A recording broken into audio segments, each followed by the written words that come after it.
AITA for not eating the food my husband made. Trying to tell my version of the story without making the post too long. My 25F husband, 28M, made me breakfast this morning. He made egg and sausage that he put into a taco.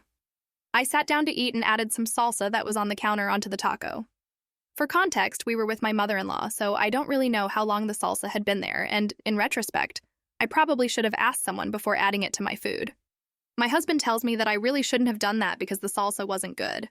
I asked him why, and he said that it had been sitting out on the counter for weeks. At this point, I was disappointed. There was only enough egg and sausage to make the food he had already served, and I guess it showed on my face. Obviously, at this point, my food was no longer good since I'd added spoiled salsa to it. My husband then said, "Eat it," in a passive-aggressive tone. He told me he had gone out of his way to make me food and that it would be selfish of me to throw it away. I said no.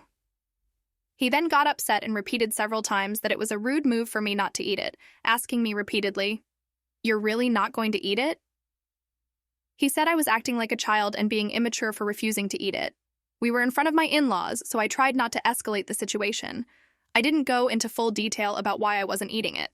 It seemed obvious to me, and his tone made it feel like the conversation would escalate into an argument, so I chose not to respond, which made him more upset. I was also upset about the way he was speaking to me. He asked one last time, "So you're not going to eat it?"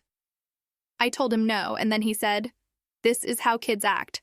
You're acting like a kid," and left me alone in the dining room to go to the living room. His defense is that I should have told him exactly why I wasn't eating it.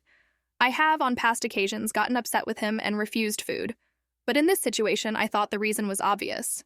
Now he says he won't apologize for the way he spoke to me, says that I'm the one in the wrong, and that I need to grow up because he didn't do anything wrong.